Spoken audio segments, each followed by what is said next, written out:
All right, so quick one. Let's talk about what trended last week. And this thing raised a lot of debates last week. It is between the Ooni of Ife and Alaafin of Oyo. There was a serious debate around Nigeria where people were saying, who is more supreme? Who get more power pass between the Ooni of Ife and the Alaafin of Oyo? You know, it was a very serious debate. But you see, there's something else happening on the ground that a lot of you have not noticed. You have not taken note of.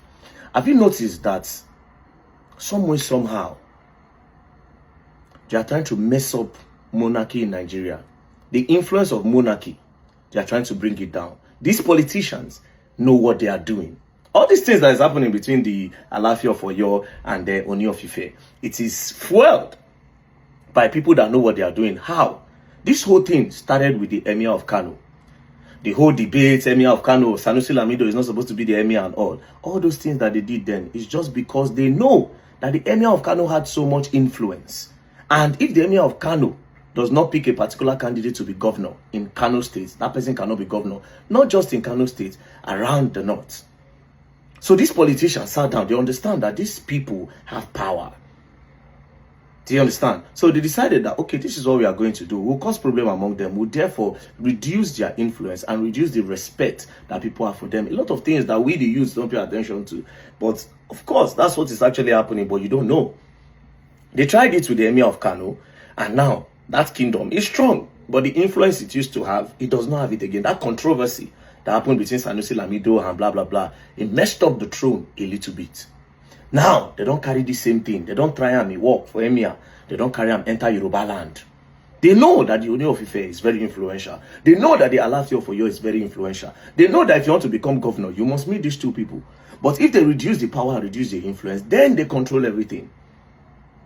It's a divide and conquer situation. So they are messing up all the people that have power to influence politics in Nigeria. But the youths are not paying attention. When they do debates, it's not even about the debate. Because make it make sense. What are they dragging? To the point where I say, this one is more supreme, this one is more supreme. For what? They have been there for years. Why now? They did the Emir of Kano. They don't come Alaafin of Oyo and the Ooni of Ife. Now, let's move. Very soon, they go affect a lot of kings. See, the other time, the Sultan of Sokoto was trending about an issue. They kept on fueling underground so that they could attack the man. Do you understand? Even though, yes, okay, as our father, yes, okay, maybe wait till he talk. Because me self even talk against her at that time. But later, I shut down, I say, wait, Emir of Kano, this. As I don't see this Alaafin of Oyo and Ooni of Ife, just click. Not just that. Have you noticed that the people that have power to influence politics, they don't release their power down to the SUG? SUG, Student Union Government, used to be very, very strong influence in politics. But for some reason, now SUG no get level again. If you see the SUG presidents when they get around our tertiary institution, now they be bolo. Plenty of them are bolo. Student Union Government is no longer powerful and cannot influence politics anymore. You see the way this thing they go, it is a pattern. These people are actually following in some format. Now, it looks like, okay, yes, but it is what it is. I've sat down to think that, okay, what is really going on? Do you understand? But if you look at it deep, some people somewhere are actually doing these things deliberately, and the sooner the kings realize, the better for them. All the powerful kings in Nigeria, Oba of Benin, Ooni of Ife, Alaafin of Oyo, Olu of Warri, the king of Baramatu, the king of Okpela, bro, you people should know these things. These people are coming for you. These politicians are coming for you. Do you understand? And please, Nigerian youth, this is what I want to tell you. This is what I want to tell you. When you see your first class king, even though, be diplomatic the way they talk about them. These people are using us against these guys to reduce their influence and to disrespect them so that their throne and their influence will be subdued. Down to the Student Union Governments, SUG, everything, they don't collect power for their hand so that they, politicians, can decide. Now, no be your king, no waiting, because before, your king will say our community, this, that. But now, think. If you don't think, you're going to learn, and you will learn the hard way. Don't play. Oh, I even forgot to mention what they did with the Ata of Igala and the Oyinoyi of Ibira. Before, if you want to be governor for there, Ata of Igala, all those people, they don't use politics, reduce their power. Now politicians go just decide, saying, now this one I won't put as governor. These people know what they are doing with this monarchy, with these kings. They know what they are doing with royalty. It's not a joke. Pay attention, people. Peace and love, don't play. If you play, you're gonna learn. I will learn the hard way.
ẹ̀yọ̀kọ̀ tí wọ́n fa ẹkùn ṣe àtẹ̀kọ̀tẹ̀ tí ẹni wọ́n fi ń ṣọdún ẹ̀ Ọọ̀ni tilẹ̀ Ẹ̀fẹ̀ Ọọ̀ni tilẹ̀ Ẹ̀fẹ̀ Victoria márùndínlógún ní Solúfẹ̀ ilẹ̀kùn márùndínlógún lolúfẹ̀ ń ṣí iwájú ogun ẹ̀yìn ogun àti ìyógún ó fi ìdánilógún jà ó forúkọ wálé àlàká ọmọ àpá ó táyé sọ bí igbá òkè lẹ́yìn mọ̀ ẹ̀ Ọọ̀ni tilẹ̀ Ẹ̀fẹ̀ and also in his entourage his eminence the emir of Kano Alaafin and Tobayo is also in the entourage of Ooni of Ife. We appreciate the presence of. Please subscribe to Facetv Africa and turn the notification on. Facetv Africa, subscribe, Face TV. No Swoby.